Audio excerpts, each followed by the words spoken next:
This Week in Virology, the podcast about viruses, the kind that make you sick.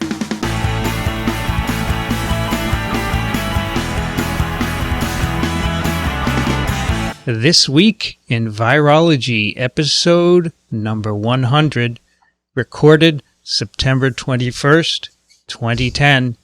Hi everybody, I'm Vincent Racaniello, and this is TWiV, and we have reached episode 100, so we have a special episode for you. TWiV began just about 2 years ago, in 2008. The first episode was posted on September 24th, 2008. And I got started with TWiV with Dixon Despommier, my colleague here, and unfortunately he's not around to celebrate the 100th episode. He's somewhere in Florida, I understand. But a few months after we started, we were joined by my former PhD student and science writer from Western Massachusetts, Alan Dove, and I'm happy to say he's here with us today. Hey, Alan. Yes, I am. Good to be back and glad to have hit the 100th episode. It only took 2 years, not too bad. Yeah. A few months after Alan joined us, we were also joined permanently by a virologist from North Central Florida at the University of Florida, Gainesville, and that's Rich Condit. Welcome, Rich. Thanks very much, Vincent. Great to be here again. You bet. And of course, since it's episode 100, we have a special guest, and it is just amazing that it turned out that he's visiting Columbia this week. He is the Robert Andrews Millikan Professor of Biology at California Institute of Technology, the 1975 recipient of the Nobel Prize in Physiology or Medicine, and my postdoctoral advisor many years ago. And that, of course, is David Baltimore. Welcome to TWiV. Hello. Good to have you. It's grand to be here. Thought we'd get you here for the 100th episode and talk about viruses. Timing was amazing. It's amazing. You couldn't plan it this way. No. If we tried. David is here to give 2 lectures, the Samuel Rudin lectures, one today and one tomorrow. Right. And I believe they're both, you're going to talk about immune responses, right? Yeah. I'm going to talk about microRNAs mostly today and talk about our general program in engineering immunity tomorrow, which uses viruses to okay. get genes into cells. I wanted to start off the conversation by talking about the very early days of virology. And I know you got your PhD in 1963, right here in New York City, Right. the Rockefeller. Right. And I have 2 of your early papers here on the desk. One is from, I guess this is the... PNAS. PNAS. It's the old format. Mm-hmm. And it's called Poliovirus-Induced RNA Polymerase and the Effects of Virus-Specific Inhibitors on Its Production. David Baltimore, Hans Eggers, Richard Franklin, and Igor Tamm. And then a second paper from JBC, Journal of Biological Chemistry, a new ribonucleic acid polymerase appearing after mangovirus infection of L cells. It's a long time ago. Yep. I don't know if you remember any of this, but I wondered why... Like it was yesterday. Like it was yesterday? You never forget this stuff. Right. What was the feeling in virology in those days, in the late 50s, early 60s? What were the important problems, and why did you do this sort of work? Well, you go back a little bit before this, because I started in 1960 as a graduate student. And my question at that point was, is it possible to do molecular biology with animal viruses and learn something meaningful? And I wasn't sure. And so I sort of steeped myself in what was the history of virology, which was largely genetic, because you could isolate mutants pretty easily. And so there was a lot of that. There was very little biochemistry that had been done with animal viruses. And in fact, the biochemistry that had been done with phage was never credited very much because the molecular biologists sort of hated biochemistry. It was dirty. And so they wanted to just look at phage plaques and count mutants and all that sort of stuff. And it was the great failing of the molecular biologists of that time that they didn't appreciate biochemistry. Because in the end, of course, it was the structure of DNA that changed everything, which is biochemistry. So I had to figure out whether you could do anything. And I spent a summer doing that, figuring it out. Working with Phil Marcus at Albert Einstein, and working with, when going to take the animal virus course at Cold Spring Harbor with Richard Franklin and a couple of other people. And I decided, yes, that it was absolutely ripe. And moved from MIT, where I was a graduate student, to Rockefeller to work with Richard, because Richard really had the base of it all there, although he himself was not a biochemist at all and never tried to be. He was a biophysicist by training and had come out of almost the medical tradition of virology, worked in Germany with a great German virologist. And none of them saw it as a biochemical problem. So when I started approaching it as a biochemical problem, and in particular chose mango virus to work with because it grew well and it was in mouse cells and everything was fine, just things kept happening. I mean, almost every day.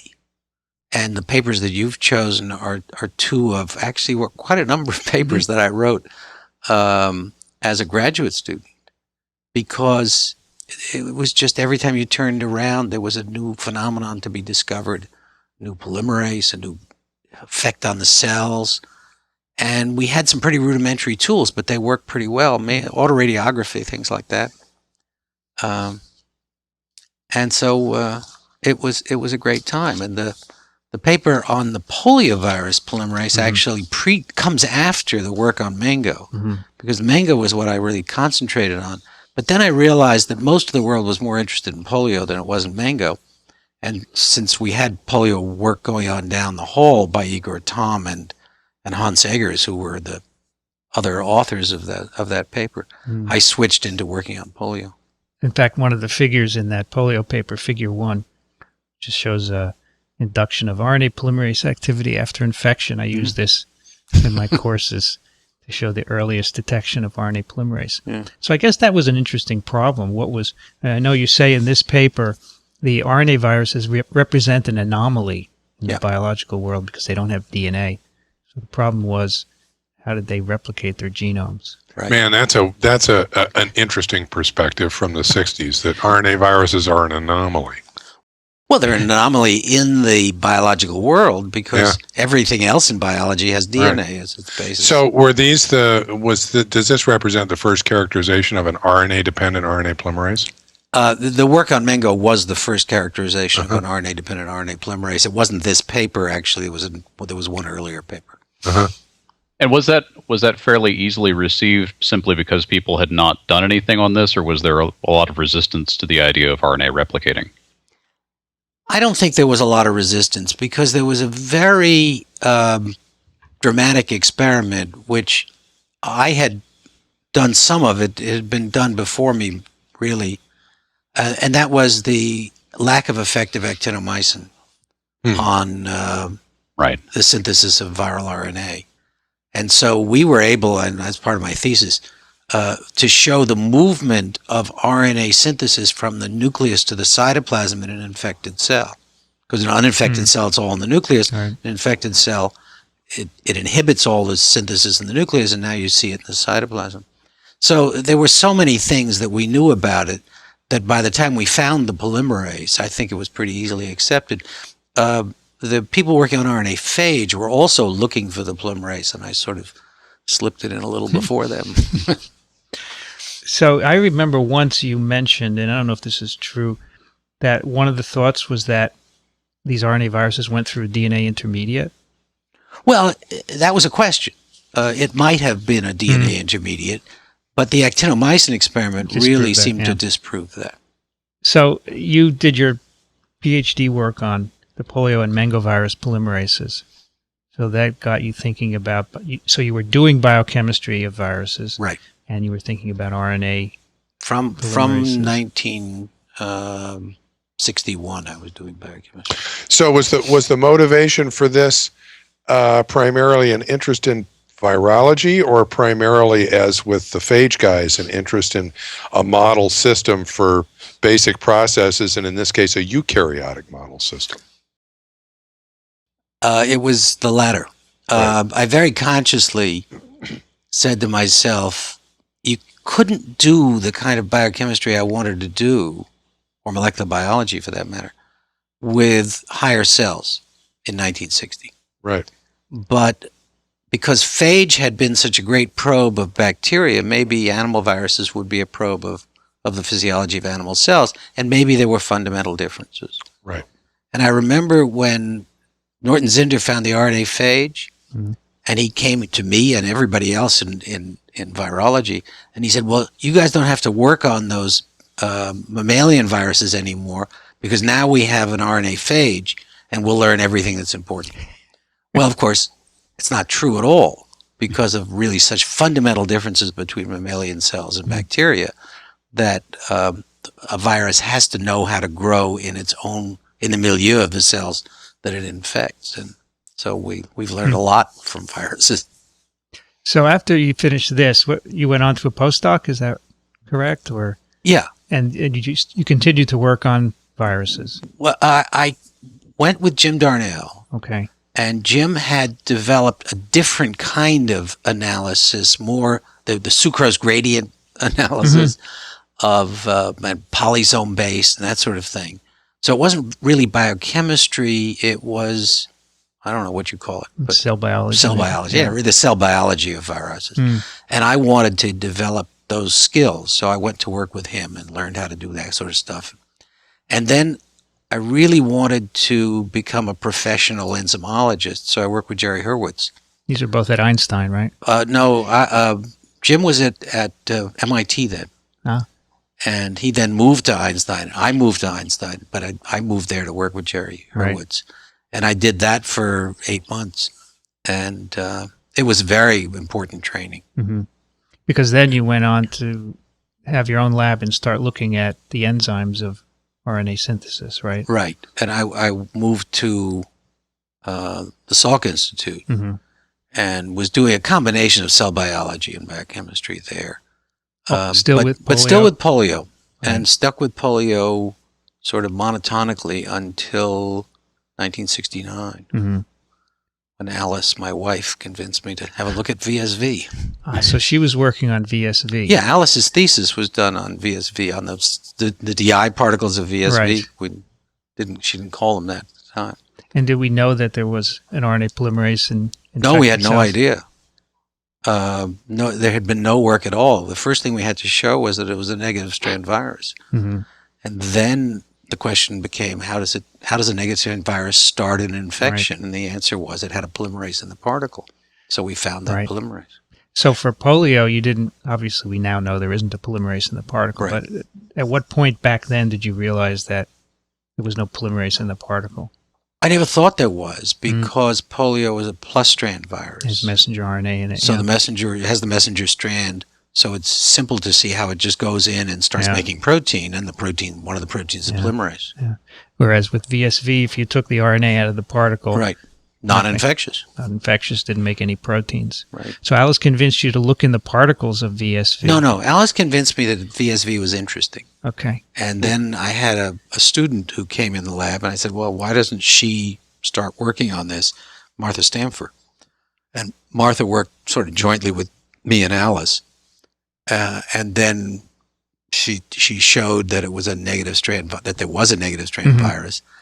And then I began thinking about the polymerase side of it. And I did most of the work on the polymerase myself.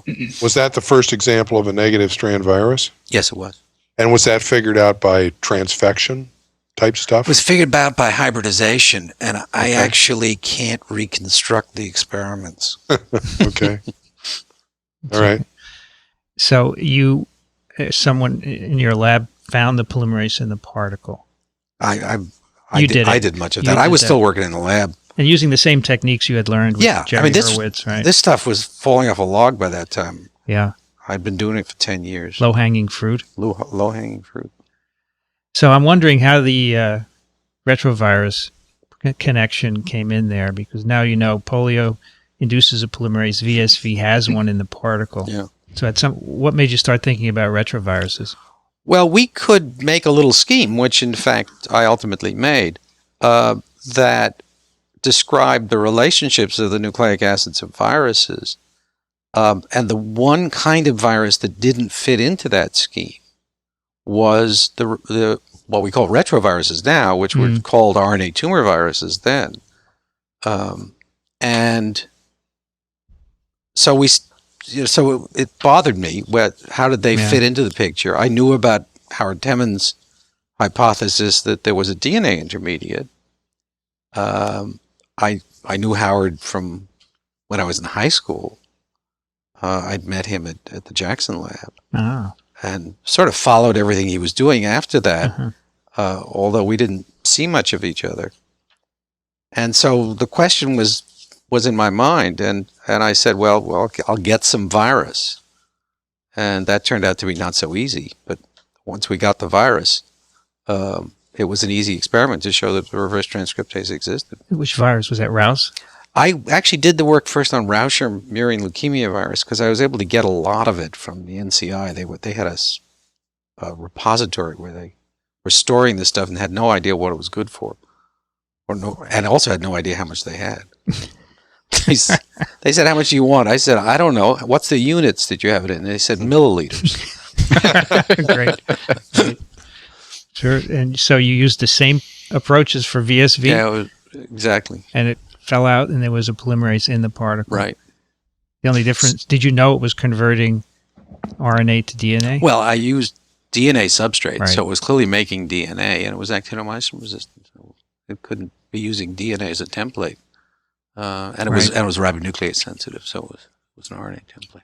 And this was published, is it Nature? It was Nature, yeah. Was it also with Howard's paper? Or was that? We were back to back, yeah.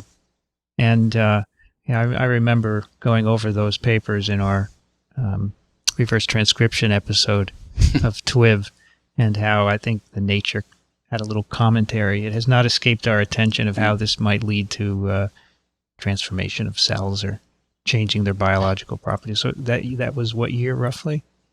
That was 1970. 1970. June 1970. So this, in our textbook, you probably know that we have this figure. Yes, I do. Called the Baltimore classification. I know.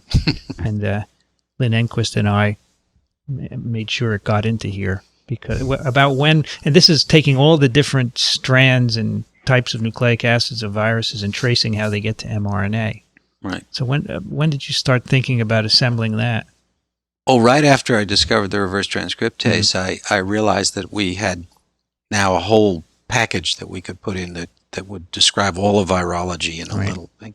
And I wrote a review article. It's 1976, right? Oh, no, it's earlier than that, I think.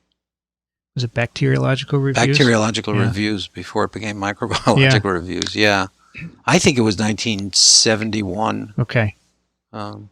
We'll let So Alan Google I don't know the whole history here. I don't understand how it was that retroviruses didn't fit the scheme, because if it has a positive sense RNA, the natural assumption would be that it's kind of like polio, that it makes its own RNA dependent RNA. And that could have been the answer, but there was this pervasive question that Howard Temin had been asking for 10 years about how an RNA virus could stably transform a cell. Okay, so that's the key. So the key was the stability, and that RNA is not a stable molecule. Okay.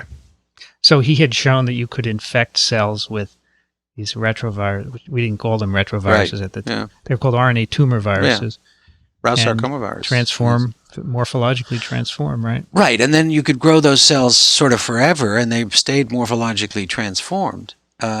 So you've made a permanent change in the cell with what should be a transient molecule. There was a contradiction there. Okay. And the favorite experiment that I think was the killer, it was actually done around about 1960 or 61, was when Howard showed that if you have two strains of Rouse sarcoma virus, they make morphologically different kinds of cells. And that really put the onus on the genetics of the virus. Mhm. Right. Right. That was also some evidence that the virus was still present Yes, after right, infection because exactly. we didn't have hybridization that would. Well, and Howard tried to use hybridization and just never could get a convincing experiment. Yeah, because there's so few copies of the Right. provirus in And there. also because, as it turns out, Rouse, the Sark gene is endogenous, as are the chicken non-transforming viruses. Right. So he had a big background, and he couldn't really see the delta over the background. Yeah. It's only many years later with cloning that we're able to sort that out. One Now, of the benchmarks for me during this whole thing, you've talked this conversation is focused so far on a 10-year period of time from 1960 until 1970. Yeah. Mm-hmm. And if I'm not mistaken, the Nuremberg and Leader paper that cracked the genetic code was 1964, right in the middle of that. So what an exciting time. Oh, yeah. It sure was. Still pretty exciting. Yeah, but what an amazing time. Yeah, when you found the reverse transcriptase, I mean, you'd been finding these polymerases, and now you found another one. Was it surprising to you that was the answer, that the retroviruses operate this way? Yes, it was surprising because it violated the central dogma. Right. And one doesn't violate central dogmas, especially when Francis Crick's behind them every day. Right. So that was a real eureka moment. Yeah, it was a real eureka. What was Francis Crick's response to that?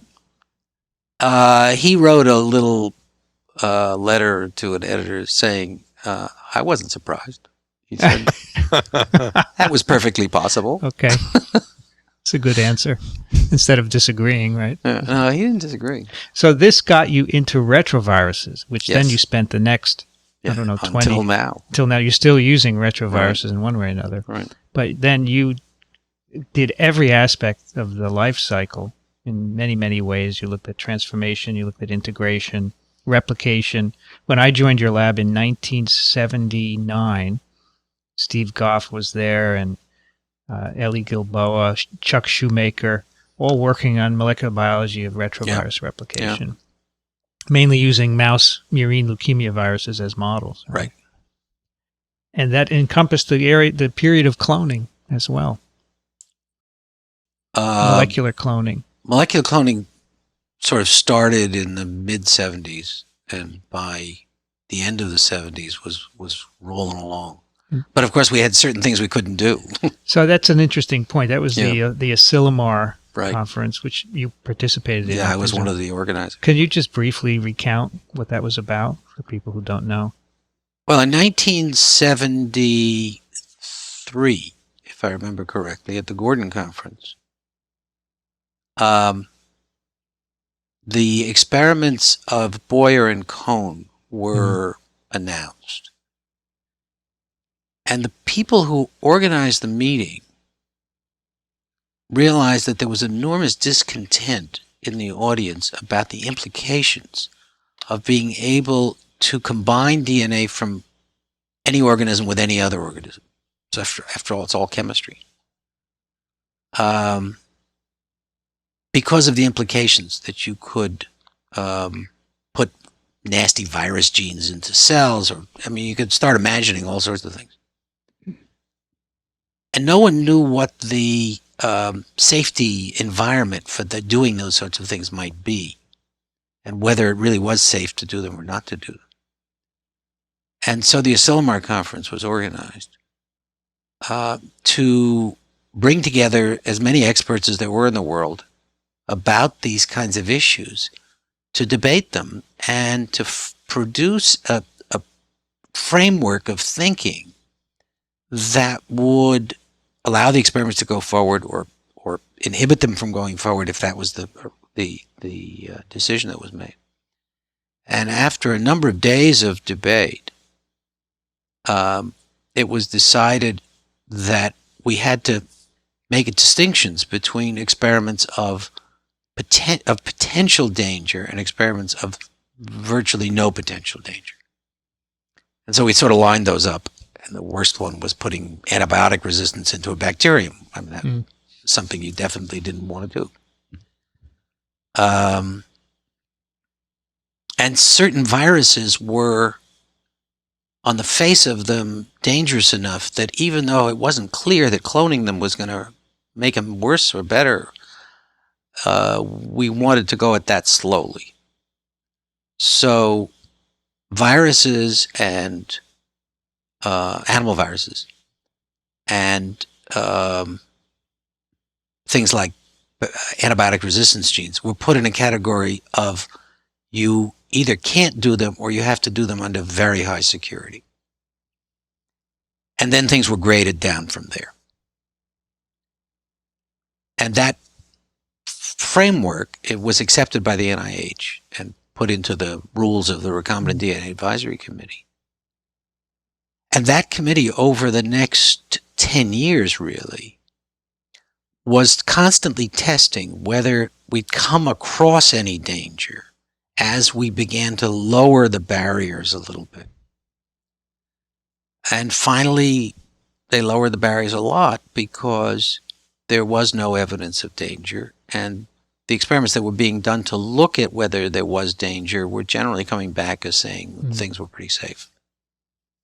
So we were able to slowly bring a technology aboard in a safety-conscious environment. It's something that's never been done before or since, to my knowledge, and I think was for the field extremely positive because it gave people the confidence that the scientific community, the people of the rest of the world, the confidence that the scientific community was behaving responsibly. Yeah, I think that's worth telling again because a lot of people don't know it. Yeah, this is now old history. Yeah, Right. It affected your life, though. Well, I remember coming to your lab. Actually, I was just at the end of it. When I first came, the moratorium was still in effect, and then at some point you said, you came down to the lab and you said, it's been lifted. You can clone the whole polio genome now. Yeah. And he did. And I did. And if I hadn't been able to, it would have really made a big difference, right? If I hadn't been able to make a complete copy. You couldn't have done the things you did. And I wouldn't be here today. Probably not. Probably not, yeah. But you'd be somewhere else. It'd be somewhere. But evolution changes wherever you go.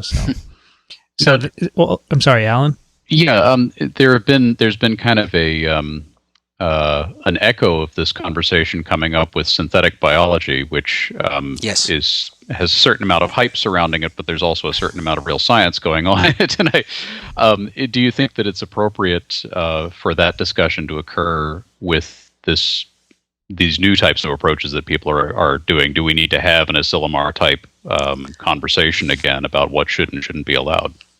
I think yes. The answer to that is yes. We should have that conversation.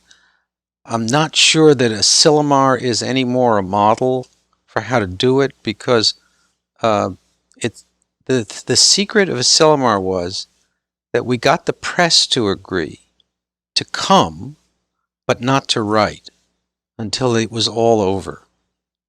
It would be very difficult to do that today.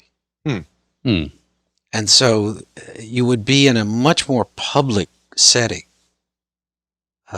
And also the scientific community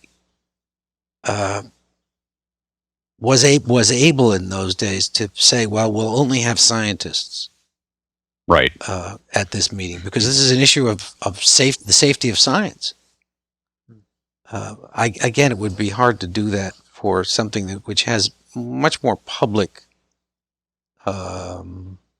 implication.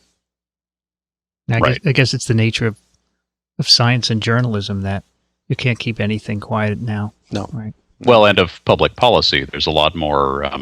I would expect there'd be a lot more interest groups who would want to be included in the discussion. But you'd have the bloggers in there, Sure. from hour one. Right.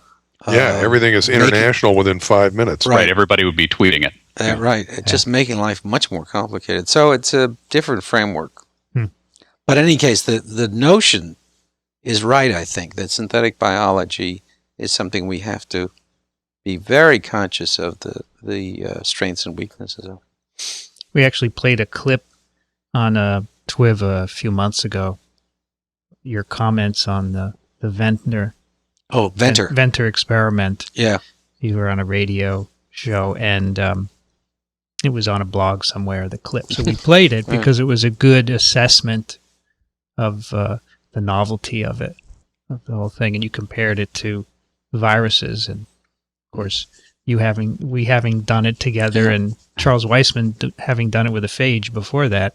Mm-hmm. And I don't know if it was you or someone else saying this has been done before with much less fanfare. That's a good line. To the virus experiments. Yeah. One of the things that's amazed me looking at all the interest you've had in science is how you go from one topic to another pretty readily. So you started with retroviruses, and that led you into immunology, which is what you're doing today. So for people who are just entering the field, is that a good thing to do? And if so, how do you manage it? Well, as you know, I managed to just sort of monotonically grow the lab, bringing in new topics and ideas as the lab grew over a period of 20 years. So that even when I was the director of the Whitehead Institute, I had a big lab, and we were doing everything from poliovirus, which was a carryover from the beginning of my career, through retroviruses and cancer and into immunology, where I'd really gotten involved in the control of transcription as a major topic. And there were a few people doing each of those things. That was very effective, and for me, extremely satisfying, because of the progress made in all these various areas and this sense that I had of carrying along my history with me. But when I went to Rockefeller and had to take the responsibility for a whole institution, I decided I just couldn't continue that way. And I downsized and cut out a lot of things, ultimately cutting out polio, partly because I couldn't get really good people to work on it anymore. And then when I went to Caltech, I really cut down and was actually planned to work almost entirely on NF-kappa B and not anything else. As it turned out, we stayed with HIV and a few other things. I don't know if you can do such big groups nowadays in science anymore. If you can, it's hard to get the money. It's Yeah. hard to get the money. Yeah. Well, I was looking at your lab page from Caltech. I don't know how recent this is. It's not really up to date. I have to spend more time on it. Looks like you have a pretty big group, though. I do. I have a very big group because one whole side of my lab is funded by the Gates Foundation. Ah, okay. So has that grown since stepping down from the presidency of Caltech? Oh, yes. Uh-huh. Yeah. What happened was that I got this grant from the Gates Foundation while I was still president, but I realized that if I was going to do it right, it was going to be hard to stay as president. And I looked at myself and I said, well, 9 years really is enough. And so I stepped down. Rich, you should ask one of these fantastic questions you have. Oh, geez, so okay. So let's just start at the top. So I'm interested in what you see as, for your whole history, major conceptual paradigm shifts that have happened during your career. And at the same time, I distinguish conceptual from technical paradigm shifts. There are things that happen that, change the way we think about stuff, and there are things that happen that change the way we do stuff. What are the big ones for you? Well, the biggest one happened very early in my career. I went to graduate school in 1960, and in the summer of 1961, I remember Cy Leventhal coming to me and saying, he was a professor then at MIT, and I was just sort of actually leaving MIT. And he said, messenger RNA was discovered this summer. And the discovery of messenger RNA really was the thing that tied together molecular biology. Because we had the structure of DNA. We knew there was a code in DNA. But we really didn't know how that code was translated into reality. We knew there was protein synthesis, but we didn't know what was directing protein synthesis. And the discovery of messenger RNA really put in place the missing piece. Oh, that's really great. I'm glad I asked, because messenger RNA was already ho-hum by the time I was in school, right? All of you on the call here, right? Yes. Right. To me, it would have been splicing, but well, all right. I can easily understand how messenger RNA would be right up at the top. Yeah.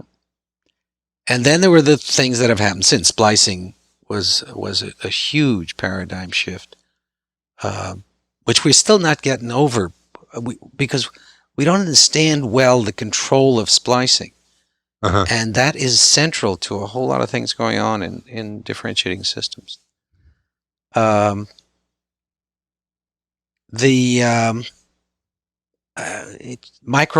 discovery Uh-huh. was a major discovery by Victor Ambrose and Gary Ruvkin. And Former student of yours. Victor being a former student of mine, right? Worked on polio. That was actually, it was funny when it was happening. I don't think most of us were aware of it. It was a curiosity of worms, Right. and it was only when Bartel and some others said, "No, these things are in mammalian cells and the same machinery as mammalian cells," that you suddenly realized that this was a piece of a regulatory circuitry which has been there for all those years and that nobody knew about. And so when you talked about having like systems biology, you talk about systems biology, you want to know what the regulatory nodes are. And here was a whole type of regulation that we didn't even know existed. So that's why I got my laboratory working on microRNAs, which I'll in fact be talking about later today. Great. I'm missing the prions. Were they were a paradigm shift. They didn't have a big effect on general molecular biology, but they certainly were a shock. Right. So how about major technical advances? Things that they happen every year, and you can the way we do experiments is very much a function of the technology available at the time. So I used to run literally tens of sucrose gradients a day, right, and collect them into little tubes and just acid precipitate materials and count them in planchette counters. So that was 1963, 64. And then gels came along. Right. And now we put everything on gels, and that made things simpler, faster, more analytic. So a whole new level of precision came up that we couldn't possibly have had with sucrose gradients. And now we're looking, I've just become a director of Pacific Biosciences, a company that is devoted to sequencing nucleic acids one by one, nucleotide by nucleotide on individual molecules. That's just so unheard of for somebody who can remember when I had to make my own ATP in order to do a biochemical reaction. It's amazing. Yeah. I still like this assay. Oh, he's got a plaque assay here. It's a beautiful assay. I think we still can learn a lot from it. Yeah, and stars in the sky. Yep. I always loved plaque assays. Yeah. It was like developing a plaque assay was like unwrapping Christmas presents. Right. Well, so that's how we all feel about it. But when Jesse Bloom came into my laboratory and wanted to work on flu, we weren't working on flu, so he had to develop all of his own technology. And he said plaque assays take too long and they're too complicated, and developed, reporter cell assays that can all be done with a fax machine. I heard him say that, and I was chuckling because this to me is the simplest thing you can do, and it always works. Yeah, right. I just sit there and stare at plaque assays forever. There's so much information there. It's unbelievable. It's just great stuff. I wanted to ask you about a couple of contemporary issues in virology. It's viruses. We've come to realize that many viruses are good. They're good for the ecosystem of the globe, but there are still some that make us quite ill, obviously. And two of them that come to mind are, well, the first one is HIV and AIDS, of course. Yeah. So we have great antivirals, but we can't seem to make a vaccine that's protective. So where do you see this going? We're going to continue to try to make a vaccine because it's too important to do otherwise. But the virus so far is ahead of us by whatever steps we take. And it has developed, it has evolved resistance to antibodies in general and to particular antibodies specifically. So it's really hard to marshal the B-cell immune system to prevent infection. And you need to get to very high levels of antibody because the virus has only a few spikes on it, and they're far separated from one another. So you can't get the bivalent advantage that antibodies have. So you ask, why do antibodies neutralize polio at a level of antibody 1,000-fold less than HIV, even in the best cases of HIV? And the answer is because it's bivalent. And polio has multiple determinants that can, at any point, two of them can be reached by the antibody. And HIV isn't that way. So there are many reasons why HIV has found itself resistant to standard standard protective moves. We're trying now to use adeno-associated virus to program synthesis of antibodies on a scale which is high enough that will provide protection over a long period of time. And we've been able to do that in humanized mice, in mice that have a human immune system. So we're now thinking about how to take that to humans. So if I understand, one of the problems is the virus evolves very rapidly in a single person and would evade the antibodies rather quickly. So I think that's a secondary problem because if you can make one antibody, then you can make multiple antibodies, and then you have exactly the same strategy that you do with chemicals. You combine them together, and you get protection that's durable because no single mutation is going to get around it. So if you have the antibodies present initially at the beginning of the infection, well, as a prophylaxis, that's right. Then you don't have this issue of evolution. It's only when your immune response has to respond, and it takes time, that you have this evolution problem. So you think eventually we'll have an effective prophylaxis? I think we will. Whether it'll be affordable by the whole world, it depends on what kind of technology is involved, what kind of intellectual property is involved. It's more complicated than it used to be. Oh, boy.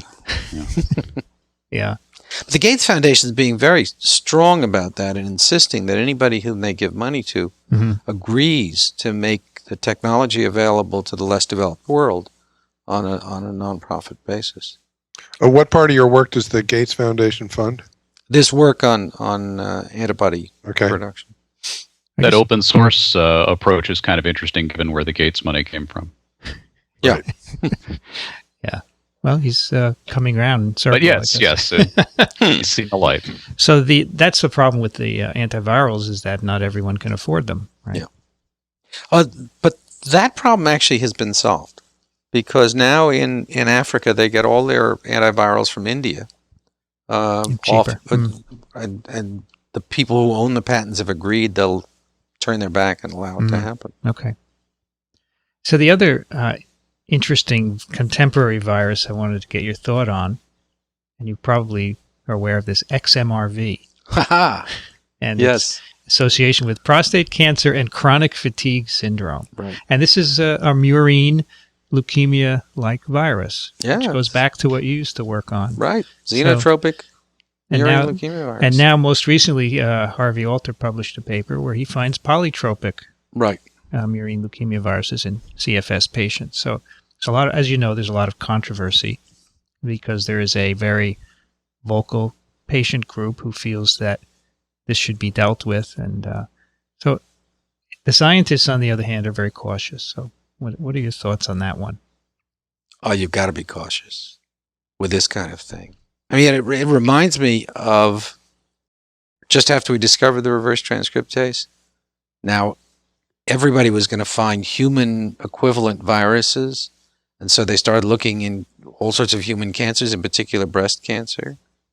And actually here at Columbia, there was a big lab that focused just on that. And if you go back to the journals of that time, there are endless papers showing the existence of human leukemia viruses and breast cancer viruses and whatever. None of that ever held up. And it just sort of died away for lack of anybody actually isolating a virus. So until Koch's postulates are satisfied, that is, until we can get a virus reproducibly from patients and reproduce the disease with the virus, we're not going to know what's going on. And we'll just be in the same sort of situation we are now, with somebody's got a positive, somebody's got a negative, and nobody knows what the truth is. And the patients, of course, are, well, in some cases, literally dying to get a treatment that focuses on their disease. And if it's a treatment for a virus, I mean, that's terrific. So, of course they want it, and they don't want to sit around and wait until every I is dotted. But we don't want to mislead them. I don't think anybody should want to be in a position of saying, well, it was too important, I had to do it, and I started giving them drugs, and now we discover, of course, there was no virus there. It was worthless, and we were just making them sick. So it's tough. Unfortunately, that's what's happening because these viruses are inhibited by some of the... By the drugs that inhibit reverse transcriptase, sure. So a number of patients are taking them. Yeah. And I just heard John Coffin talk, and he said we shouldn't do this because it doesn't help anyone except the 30 patients, and no one else it helps. So it wouldn't necessarily help the few patients who anecdotally had tried those drugs either. May not, right? Right, since we don't know we don't know that this is actually causative. But the placebo effect, particularly in a disease like chronic fatigue syndrome, must be so great that I'll bet the people who are taking drugs will tell you their drugs are working. Of course, and it's actually one of the problems we talked about setting up a clinical trial with this is if you gave people drugs with side effects, they would know whether or not they got the drug or the placebo, so you'd have a hard time controlling for it. Yep. I've heard that. I've seen on the blogs individuals taking drugs. I feel great. Oh, yeah. I mean, anything to do with neurologic symptoms is so hard to run a clinical trial on because of the placebo effect. I'm a director of Amgen, and Amgen developed a drug which somebody used intrathecally to treat Parkinson's. And the patients just said this was a miracle. And so finally they ran a double-blind trial in which they went through the whole installation in the brain of either placebo or real. It was all placebo.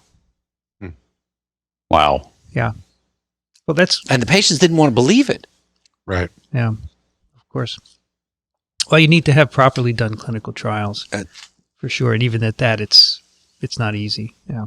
And what's proper today is different than what used to be proper. Sure. So one of the questions we always debate is, are viruses living? And I wonder if you must have thought about it. What do you think about that? I say they're living because they're part of the living world, Team. right? They can reproduce themselves. Mm-hmm. They have evolution. But I don't think it's a terribly important question. It's just, I mean, it's a semantic question. It's not really a question about Thank you. understanding.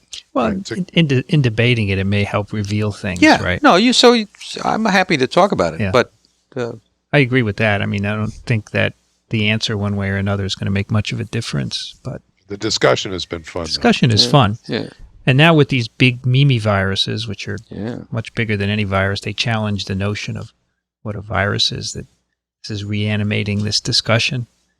So here we have a poll on TWiV, and where people can go and fill in, are viruses living? Yes, no, or I don't know. And we have now over 1,000 responses, and it's evenly divided pretty much between yes and no. I don't know is a small percentage, though. But it's always fun to discuss, and now and then we do. So we were wondering where you felt on that. Do Mimi viruses make ribosomes? Ah. I haven't seen that. They certainly make I don't think so. some of the translation proteins, Mm-hmm. tRNA synthetases. I don't think they make ribosomes, though. I don't think so. Which is not to say there is some virus out there that doesn't do that. Yeah. Because, you know, the neat thing is that whenever people look for viruses, they use a 0.2 micron filter. Yeah. And that cuts out all the mimes. Yeah. So how many have we missed over the years? Right? Good question. And you have to use some filter to get rid of the bacteria. Right. So I was just reading a review article on this, and they're saying that they're probably hugely abundant, and there are probably many, many more viruses. Oh, that'll be fun. How big can viruses get? Right? Well, I mean, maybe there is a continuum between, you know, mycoplasma, the smallest bacteria, and viruses. Sure. We used to think of it a very stratified That's right. way, but perhaps it isn't, as you say. Yeah, I just did a quick search to see if Mimi viruses have ribosomes, and I found this 2008 Nature Reviews Microbiology paper. The authors are suggesting that that we come up with a new definition for a virus. They define it as a capsid encoding organism. Organism presumably alive that is composed of proteins and nucleic acids, self-assembles in a nucleocapsid, and uses a ribosome encoding organism for the completion of its life cycle. Interesting. So if you're an organism that doesn't encode your own ribosomes, then you're a virus. You're a virus. All right, there we go. That's pretty good. So there are a lot of people listening to this who are just starting their careers in science. And I hope so. for sure. I hope there's still people starting their careers. Absolutely. Yeah. Given the interest in this show, there seem to be quite a few. We have people who tell us they go into virology because of this podcast. Oh, wonderful. So what kind of advice could you give them? It's the same advice I've been giving people ever since I started giving advice, which is science is hard. It only gets harder. It's hard to raise money. It's hard to run a lab. It's not particularly lucrative, particularly in the early stages of your career.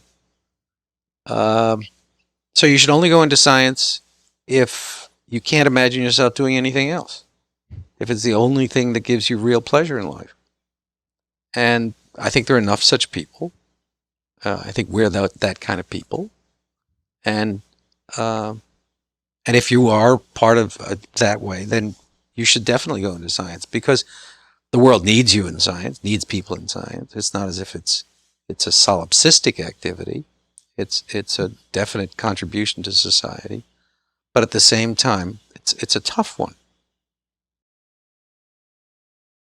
Given the money situation, as we've mentioned, as everyone knows, is there a place for basic science research in the foreseeable future? Absolutely.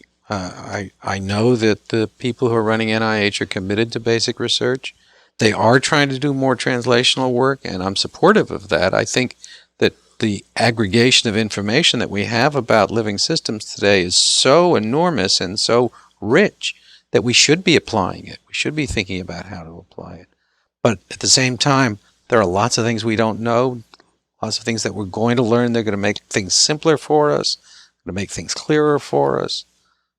So we need basic research, but that's not the only thing we need. Yeah, unfortunately, many people want a piece of the research pie. Yes. They're not just virologists out there, but many other kinds of scientists, and all of which is good stuff. Yep, Yeah. it is. It is. And making those decisions about how much should go one way, how much should go another way, are really tough decisions. Yeah. And I'm glad I'm not making those. Well, we don't, on study section, we don't make them either. No, nobody makes them, actually. If you sort of analyze how the pie gets distributed, Yeah. it's historical. It's not really analytical. Nobody sits down and says, well, we need this much nuclear engineering and we need this much optical analysis. We need this much basic molecular biology. It's what did they get last fiscal year? Yep. And then you get small tweakings on top of that. I think on study section we have an influence on this. I mean, we can't come right out and say, I mean, we can't say funding, right? We can't use the F word. Can't use the F word, right?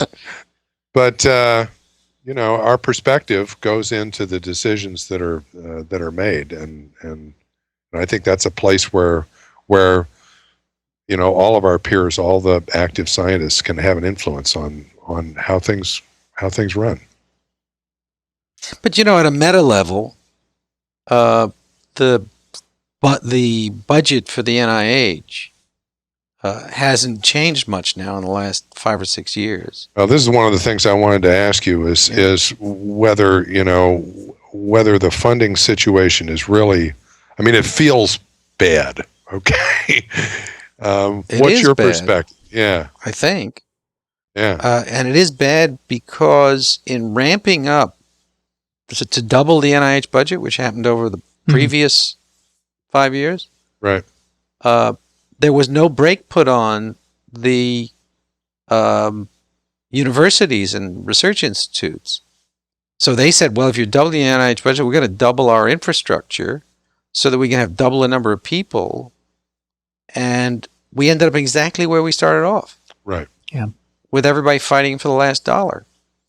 And unless we can put some brake on the growth of the enterprise, we're just going to continually be fighting with each other. I don't know how we can do that. And I don't know how we can do that. I've not seen a way we can do that. Yeah. In a free enterprise system, you know, it would be a Sure. restraint of trade. Yeah. So it becomes ultimately self-limiting. I mean, if there's not Yes. enough money, it Yeah. won't grow. Yeah. Yeah. People drop out, and I think you go through periods where people leave and then others come back and you rebuild. It's always been cyclical. But you don't want to make it necessary that everybody who works in basic science be a good, you know, public relations face. Right. We've always honored in our profession the people who are introverted, who just love to do their thing, and we talk about the scientist, right? Yeah. So we've got to keep a place for the scientist. That's a really good point, because one of the things Yeah. Rich was going to ask you was how far should scientists go in telling the public about what they do? That was Right. Alan's question. That was Alan. How far? What should the Well, scientists... Go ahead, Alan. I mean, you've obviously had substantial interaction with the media over the course of your Yes, career. I have. And is that something that, I mean, obviously not all scientists are have the ability to do that or you know, would really want to. Yeah. But are there other things that they might be doing to improve the public's understanding of their work? Because there seems to be a general idea that the public could stand to use a little more science understanding. I think there's no question the public can use more science understanding, but I've become a little jaundiced about that because what the public gets is a watered-down version of science. I mean, when I talk to people today, I use the phrase DNA without describing what DNA is, because I think that the general public, at least the general reasonably educated public, knows enough about what DNA is that you can use it in a sentence and it makes sense. Right. But that's about as far as you can go. You can't do the same with ribosome. or a whole lot of other of the words that we use over and over again. It would be wonderful if we had a population that was educated enough so that they knew the basics. And then you can talk to them in a totally different way. But in fact, people are learning less science in grade school and high school and college now. Not in college, sorry, in the elementary grades. And only the kids who go to fancy private schools or fancy public schools in some cases get the basic knowledge that's necessary so that you can talk to them about what you're doing without having to go back every time and redefine every little word you use. But as you say, it's not our job to do that. Not all of us, anyway. It is kind of my job, but I think it is Well, our. you. Mean, I think we should be doing it, but you can't. What I'm saying is, you can't actually do what you want to do, because you don't have people who've got enough of the fundamental education. You talk economics to them; they know what a profit is, they know what a loss is. They don't know what a ribosome is. No, that's true.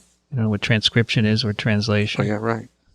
I meant, Alan, scientists. No, I get it. Yes. I know it's your job, but as David says, if you don't have a basic understanding, even what you do is not going to educate everyone. Right. I run up against this all the time. Exactly how much detail do you include in a 500-word article, depending on who your audience is. But the same thing also comes up when explaining one field of science to scientists in another field. So I think there's also a certain amount of subspecialization that goes on, that it simply is becoming more and more difficult to discuss some of these things. We once organized a series of meetings at Keystone called the Scientist to Scientist meeting. And the object was for a group of generally relatively eminent scientists from all fields of science to come together and describe to each other what their fields were about. So I went to some of these, and they were terrific. In fact, they prepared me to be president of Caltech because I knew a little bit about what was going on in astrophysics and in geology and computer science, in areas where the average biologist simply doesn't ever hear anything about. I'd love that. I hear they do that at Princeton. Lynn Enquist says they have such... among the faculty. Among the faculty. Yeah. We did that at Caltech for a while. We had sort of biology 101 and geophysics 101 for the rest of the faculty and students and anybody who wanted to come. Well, sort of science grand rounds. Yeah, science grand rounds. I'd love to do that. I wish we did it here. Well, that's what we try and do with TWiV. We, reach 10,000 people at a time who want to learn about viruses. And if specialists did this, we could reach more people. And there are even people who don't have a good fundamental foundation, as you say. They listen and they try and make up for what they don't have. Sometimes it doesn't. And the web is a great place to go. Absolutely. For that. You can find a lot of good stuff. You just have to know where to look. Yeah. Because there's a lot of bad stuff. Sort of have to know what's good and what's bad. That's right. I have to, unfortunately, let you go to your next appointment, but I have one more question, and that is, why do you and many other scientists like fishing? I don't know why everybody else likes fishing, but I like it because, first of all, there is an excitement about catching a fish.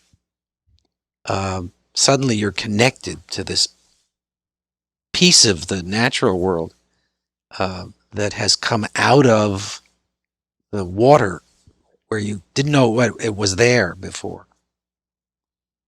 So that's a thrill. And I think all fishermen will tell you that the greatest thrill is on with fly fishing, when a fish hits a dry fly that's floating on the surface of the water, because suddenly this fish comes up out of nowhere. But the process of fishing is totally absorbing. And it's a constant calculation about where the fish is going to be, what the fish is going to want to eat. It's fly fishing. I mean, worm fishing is a different story. And that absorption, and you're controlling the line, and you're trying to get the line into the right position relative to where you think the fish is. And I think it's because scientists like anything that's absorbing. Things that are just, that are easy are not the kinds of things we like. We like things that are hard and that take a real concentration. I was going to say, when you started, it sounds like science. There you go. Yeah. There's also a certain random element to success as well, which makes it also like science. Yeah, there's always, you're lucky to find the big fish in the right spot. David, thanks for joining us today. Pleasure. This is a great thing. Yeah. Thank you very much. This is Thank you very just much. delightful. Yeah, I this think is great. it's a great 100th episode. I'm glad that you were here for us, Absolutely. and it's a good Come way- back for 200. Yeah, I'll for look forward to 200. 200. Right. Hope you enjoyed David Baltimore, Professor of Biology at the California Institute of Technology. And what a department that is. I don't know if you guys looked at the faculty list. Oh, it's No, amazing. I didn't. Amazing people in the biology department. Well, it's Caltech. Yeah. Alan is at alandove.com, where he blogs whenever he feels like it. Yep. Rich Condit is at the University of Florida, Gainesville, home of the Fighting Gators. Thanks, Yes. Rich. You're quite welcome. I love it. Good time. And of course, many thanks to Professor David Baltimore for helping to make a very special TWiV 100. That was TWiV 100. Stay with us for the next 100, please. It'll be even better. You have been listening to This Week in Virology. Thanks for joining us. We'll be back next week. Another TWiV is viral.